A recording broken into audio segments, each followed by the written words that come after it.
The Entitlement Effect, Episode 3, How the Entitlement Mentality is Built. So now we can see it. We can spot the chameleon. The 7 signs are like a filter we can put on our interactions, and suddenly things look a lot clearer. But seeing the what naturally leads to a bigger, more complex question: why? Why do people operate like this? Is it just that some people are born selfish? Are they just bad? The answer is so much more nuanced and honestly more fascinating than that. Very few people wake up and decide, today I will feel entitled to the world. This mentality isn't built in a day. It's constructed brick by brick over a lifetime.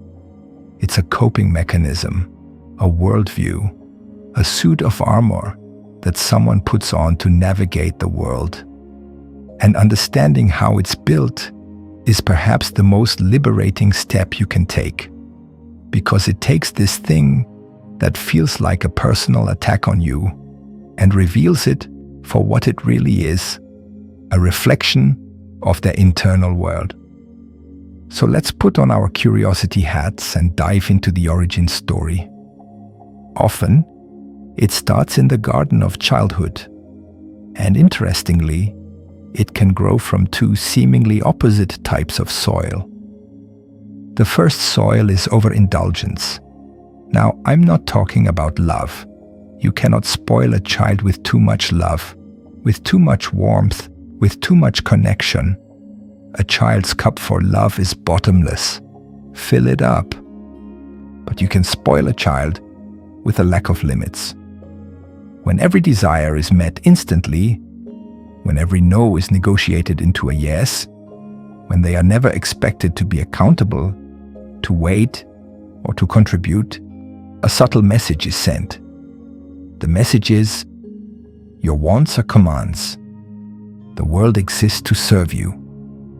They learn that their feelings are the most important compass in the room, and that other people's job is to follow that compass. They don't learn reciprocity because they've never had to practice it. But here's the twist. The other soil this mentality grows from is the exact opposite: neglect or inconsistency. Imagine a child whose needs are not met, who feels unseen, unheard, or has to fight for scraps of attention. This child can develop a desperate, hungry sense of entitlement as a form of self-defense. The internal logic becomes, the world has failed to give me what I need, so I am owed. I must take it, because it will not be given. Or if a parent is inconsistent, one day loving, the next day absent or angry, the child learns to manipulate to get their needs met. They learn that relationships are transactional, that love is conditional, and that you have to squeeze what you need out of people. This is where the scorekeeping and the boundary pushing can begin. In both cases, the child isn't taught how to see others as whole, separate people with their own needs and rights. Others are either servants or obstacles. Now fast forward to adulthood. This fragile, unformed way of relating to the world gets baked in, and then modern culture comes along like a fertilizer, making it grow like crazy. We live in a world of instant gratification. You can have a meal, a movie, a date, or a package from across the world delivered to your door in moments.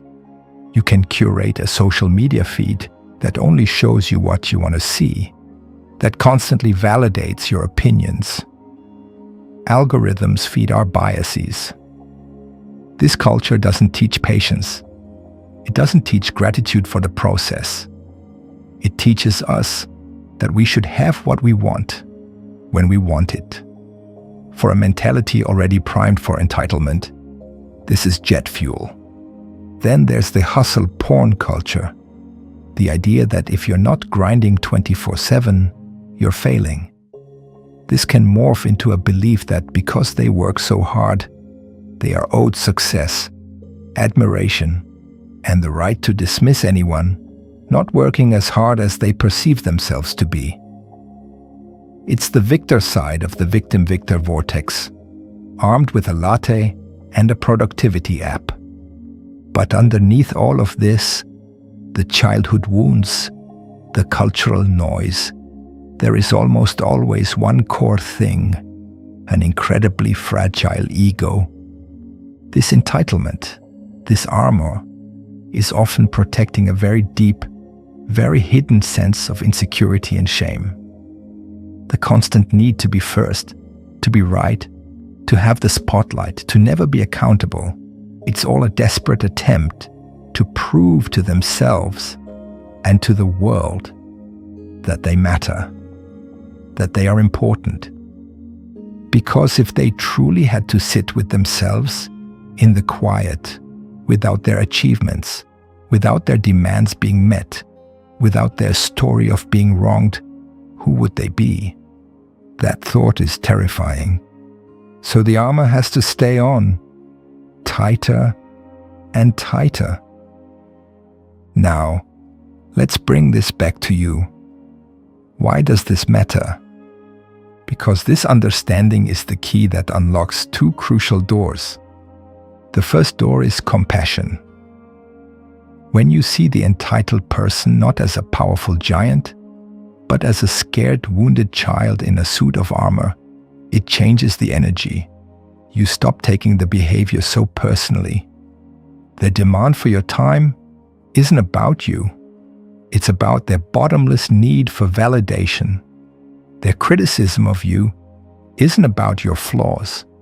It's about their desperate need to feel above you. You can start to see the pain behind the behavior.